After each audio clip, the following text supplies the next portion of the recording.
Hi,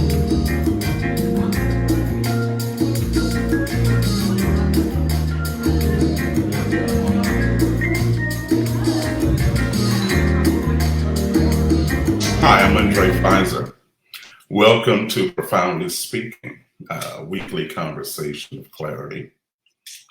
And these conversations are very relevant and powerful for those who are pursuing with intention.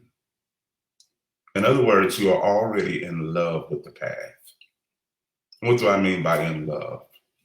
You have discovered the value, not the obligatory value of something that you have to do. You discovered the desire and the want to. You discovered what this life means to you. And as a result of knowing what this life means to you, you have transcended above the noise of distraction because you know that I have to get to work. And when you know how important your job is, you will get up on time, you will maneuver beyond the traffic, you will transcend procrastination, you will move beyond the irresponsible activities of the morning because you know what the job means to you. You know what the paycheck means to your daily life. And when you know what the job means to you, you're not going to allow your friends or TV show or feelings or misunderstandings to get between you and your job, because you know the importance of what your employment means to your daily life and your bills and your credit and your survival. The realm of the spirit, however, we know what it means to us after death. But how many of you know what this life means to you now? We know what we've heard, heaven, hell, and how I want to see the Lord when he comes. But when you see the work of this life within you, and you have discovered the emergency of the kingdom within you, you've discovered the love and the desire within you that helps you to break the distractions of humanity. Do you know what it's like to get up in the morning and get to your life? Because you're not waiting to die to see the Lord. You are seeing the Lord now as you live. How many of you know what I'm talking about? Yeah, now I'm talking to you. Recognize this. I can't make you recognize this. I can't make you see it. I can't make you see something that's week to week. And then this week I'm talking about this, and now you got this, and now you're trying to eat this. And then the next message will come, now you're trying to eat that. No, you found a continuance in your life. You have discovered a divine continuance. Write that down. You have discovered a divine continuance in your life that keeps you moving in the purposes and in the directions of what your love is. You're moving in it. You're not moving in it until someone says time to do something else. You've already discovered the calendar. You've already discovered the momentum within you. I'm speaking to you because those of you who know what I'm saying, those of you who are pursuers of purpose, this is your food. And you're moving in the power of that love. You move in the power of that divine affection and that divine love. You are moving in that realm. Now, I'm talking to some of you who have recognized the lordship of God in your life. How many of you have recognized the lordship? Not what you say, but you have provided mastery over your own life from the mastery that's mastering you. I wrote something about that earlier on Facebook about the control. In other words, you are controlling life from the spirit of what's controlling you. God is not responsible for your life. God is responsible for you. And as a result of you being held accountable to God, You are holding everything in your life accountable to the God that's holding you accountable. You have recognized the love of God that's loving you. And I'm not talking about just loving you out of mistakes and loving you out of an emotional trauma, but your life is responding to the love of God and to the adoration of God and to the power of God. Your life is responding to it like a plant responding to the sun. Your life is responding to it. It's not like I have to make my life respond to it like a plant. No, you don't have to make it. When your life needs the sun, when the sun is present, you respond to what you eat. You're not trying to factor out how to respond. A flower does not try to understand how to respond to the sun. What's inside the plant responds to the congruency of the light, that when the light is there, it naturally responds. It's not trying to understand how to do it. It's doing it because it needs it to grow. How many of you recognize I need the Lord to grow? Not I need this to happen. So no, I know, because when the sun is there, when the presence is there, I respond to it. And then as I respond to the sun, everything that's in my operation, my finances, my family, my emotions, my spirit, my mind, my ethics, everything that's in my field responds to what I'm responding to. So therefore, everything in my control responds to what's controlling me. Am I making sense? Raise your hands if I'm making sense. Yeah. In other words, when God is lording me, I lord things. King of kings. Well, whoever is king over me is king over my time, over my money, over my emotions. I don't have to try to get an understanding. What is it? What? I don't have to get the understanding, because whatever is lording me, I'm lording everything with. And therefore, I don't have to think about it, because I'm producing the fruit of it that keeps me from having to think about it. I'm manifesting it. Whatever I know is manifested. If I know something and it's not in manifestation, then I don't know it. Manifestation confirms my knowing. Manifestation, with it appearing, its appearance determines that I know it. It's the evidence of what I know, the evidence of my faith. It's the evidence of my love. God is lording me, and I'm not being lorded and don't know what he's doing. Whatever it is that is managing me, I know what it's doing. I know where it's sending me. I know what it's doing to my mind. I know what it's doing to my spirit. If I'm under management and I don't know what's going on, then I don't know what's up. I don't know what management I'm under. If I'm under management and I don't know what's happening in my life, then that's not a good manager. Am I making sense? How many of you know the Father is managing you?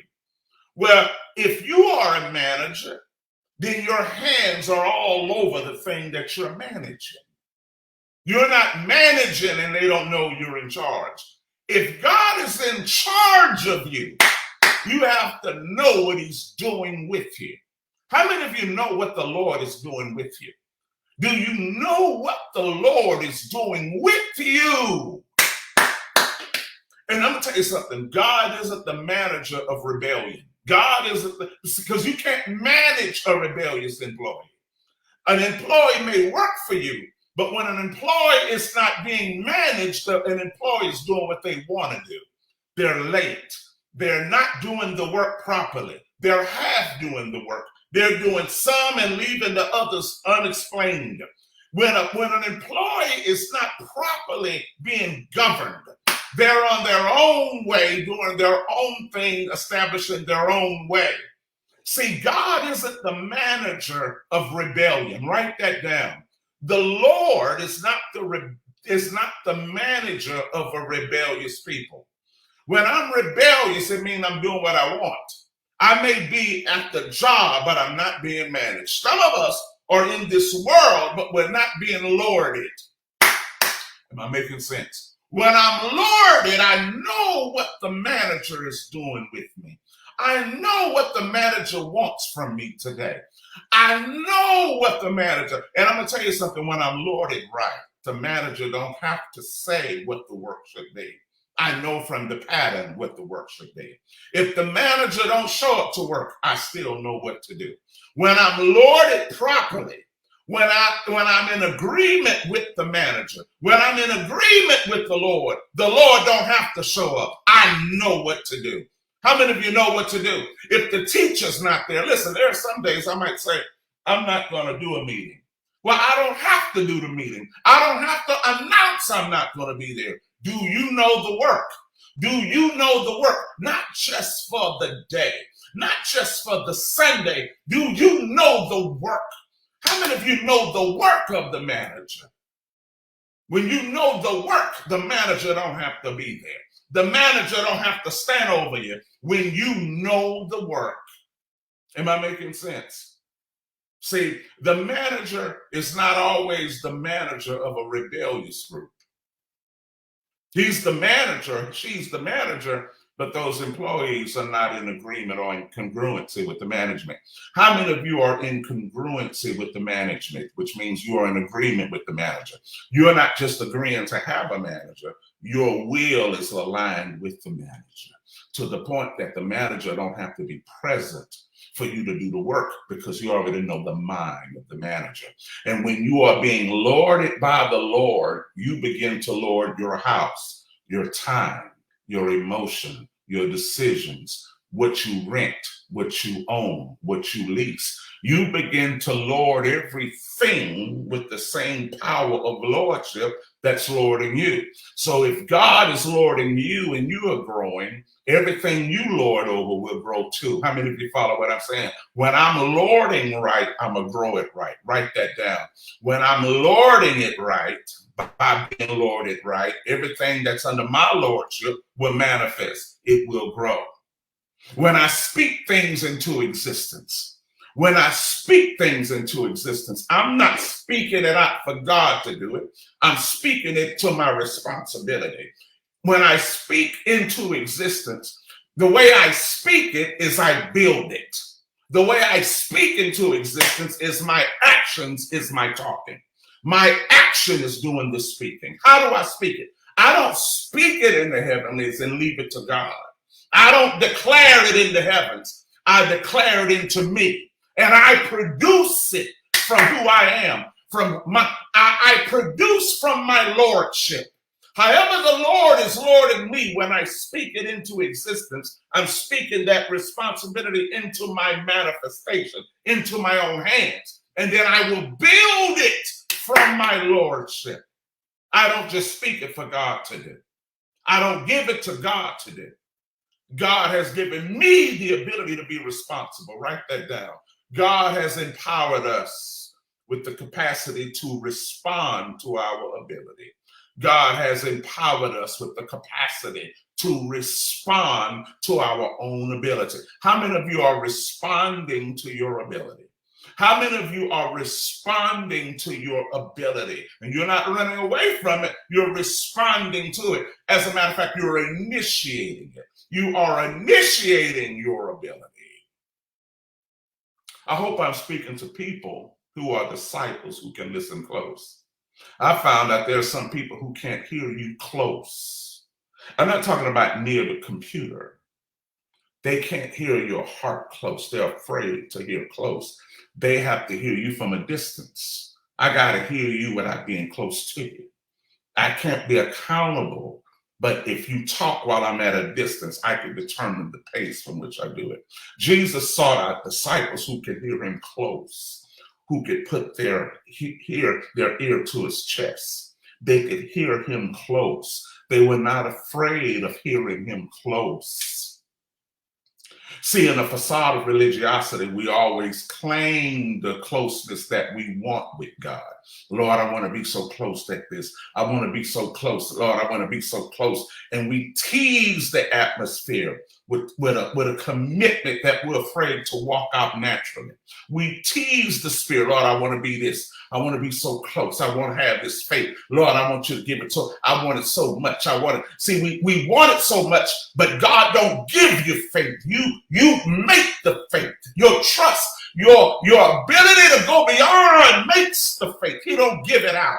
You make the faith. You grow the faith by responding to your ability. You grow it. He don't give you this faith. You grow it by being undistracted, by being non-distractible, by quieting the voices of what's around you on purpose.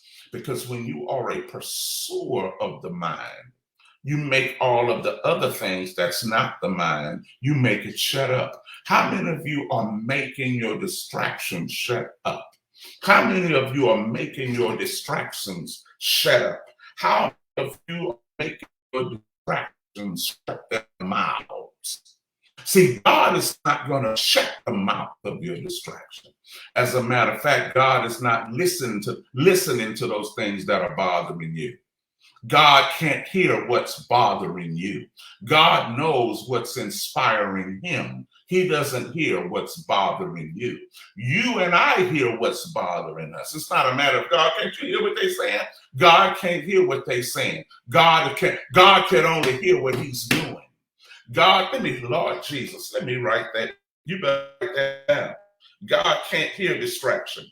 God can only hear what he's doing. God can't hear, write that down, my God. God can't hear distractions.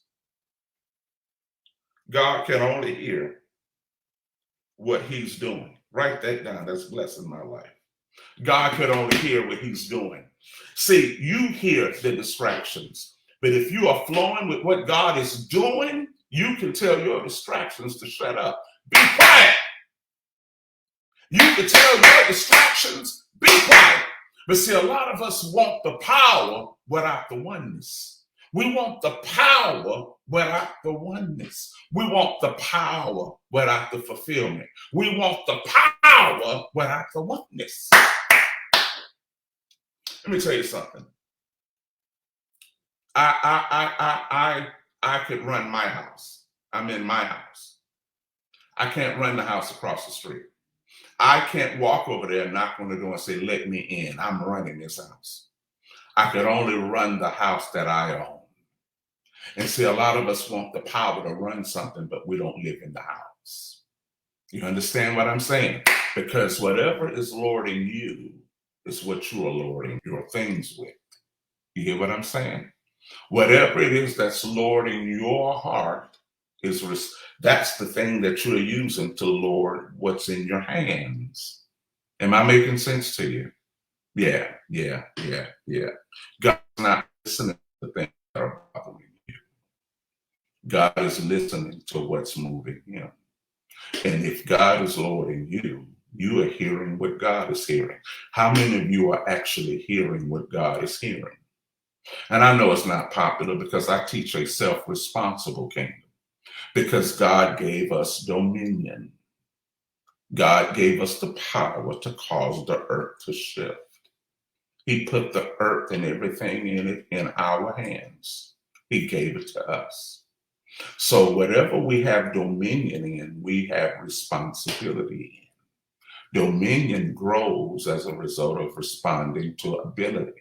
Self-responsibility is dominion. And I think we're putting a lot of things off on God.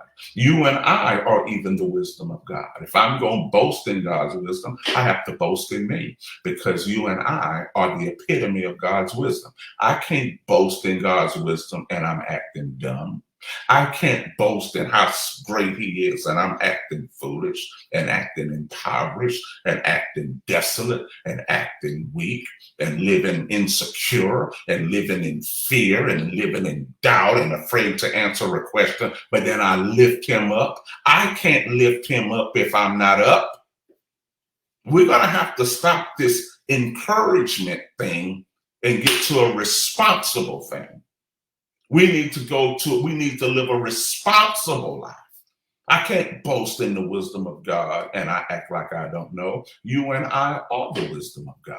And if I'm going to boast in his wisdom, I need to boast in what I'm doing with the wisdom of God that's lording me. Because if God's wisdom is lording me, I'm lording my bills. I'm lording my family. I'm lording myself. I'm lording my health. I'm lording my mind. I'm lording my time. I'm lording my responsibility. I'm lording over things from the spirit that's lording over me. From the mindset that's lording me, I'm learning how to lord my things. I'm not being a rebellious son. I'm not living as a rebellious king. I'm not living as an ignorant king. I'm not living as someone claiming the crown, but I don't know how to rule.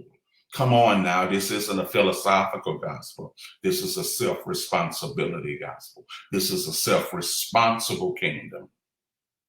I'm lording over the things from the spirit that's lording me. I'm not taking the lordship of God for granted and destroying the things under my rule. And everything under my rule doesn't belong to God. My bills are mine. My family is mine. Everything I own, that's mine. That I gave myself that. I don't get that and say, Lord, you handle it. You take it. I'm going to put it under your control. God put it under your feet. He put it under yours.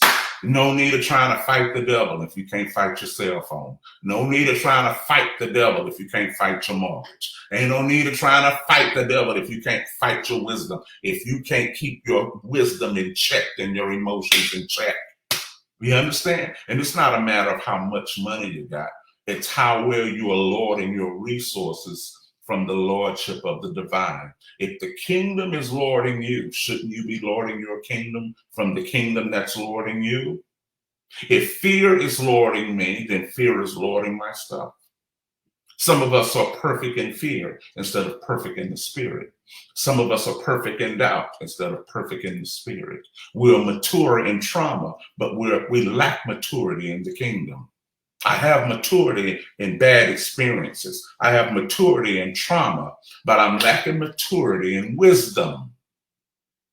I have maturity in street hustle. I have the maturity in the hustle, but I lack maturity in my divine life.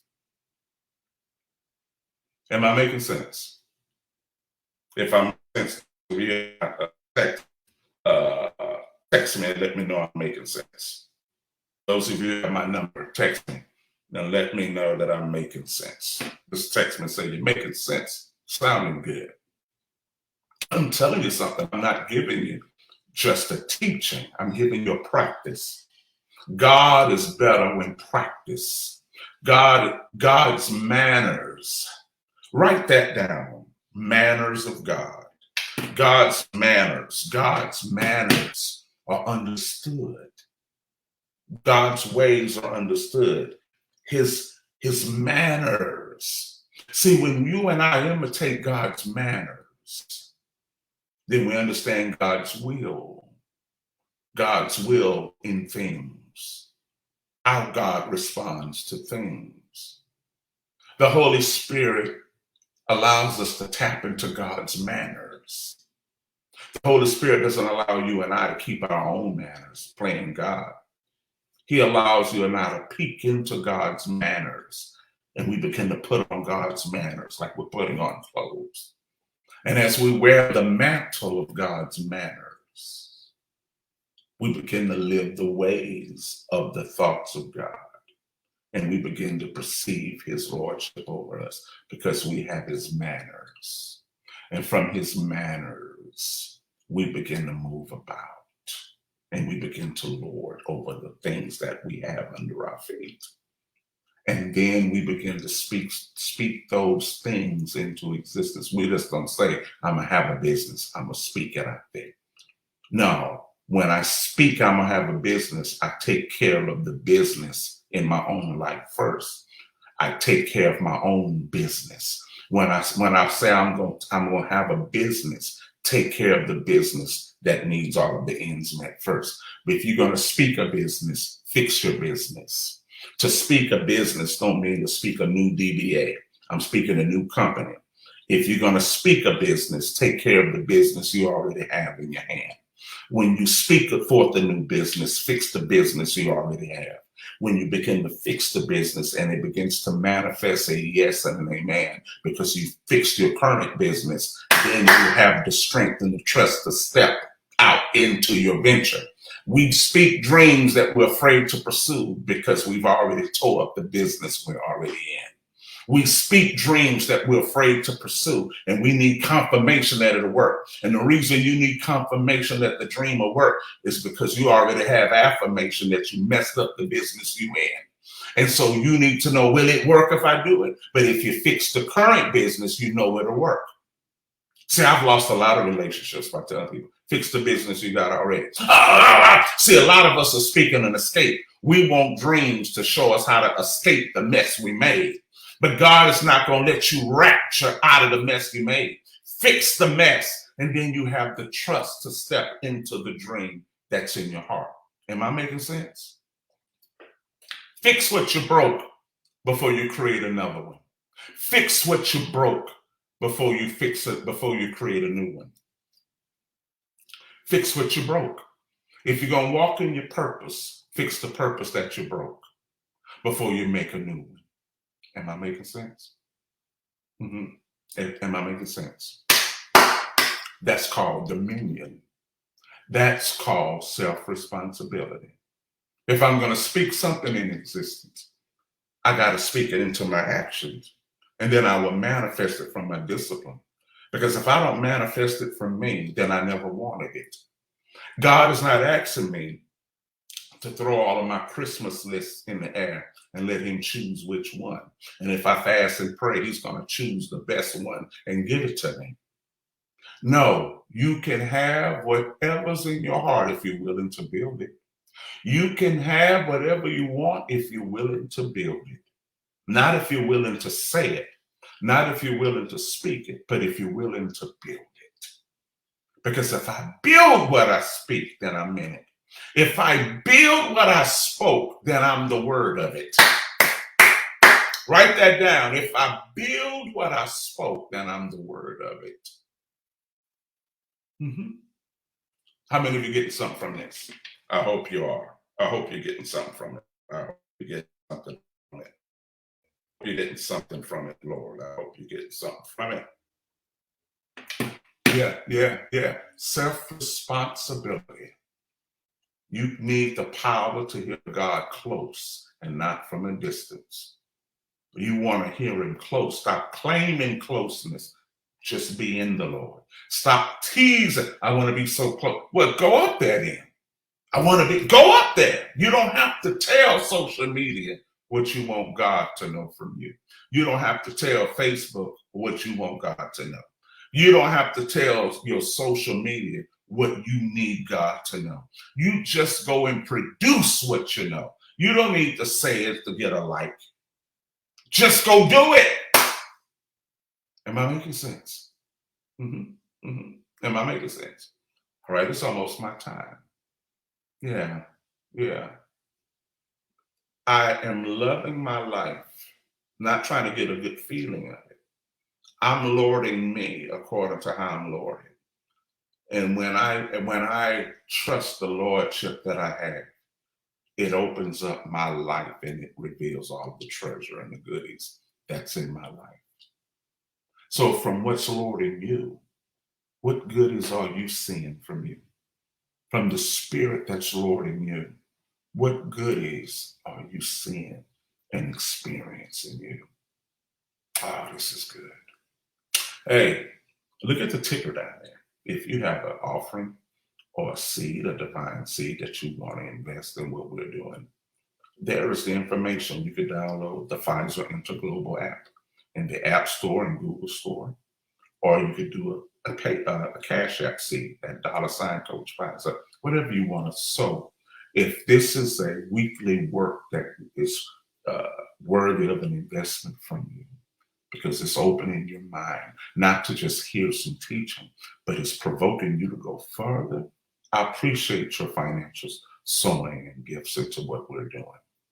If you have the app, you can go to financial investment and give whatever you want if you have the app, and I really appreciate it. Hey, and if you could go and get our books.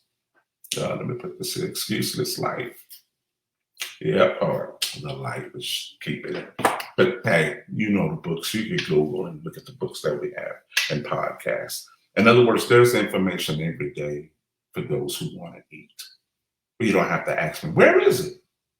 Whenever you're eating, you know where the food is. I'm serious.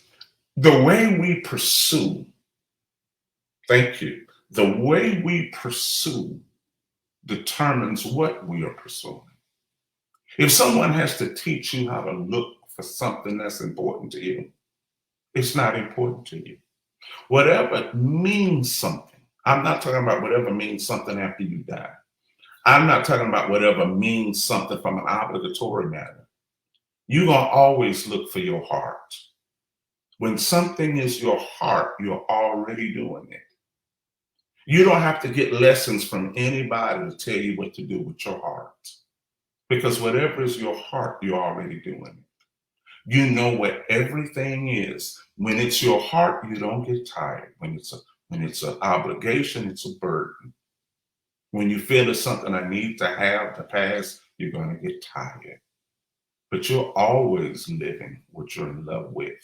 You're always pursuing what the heart is adoring. Am I making sense? Hey, I'm Undrai Fizer. Hey, and thanks for joining me today, okay? Peace.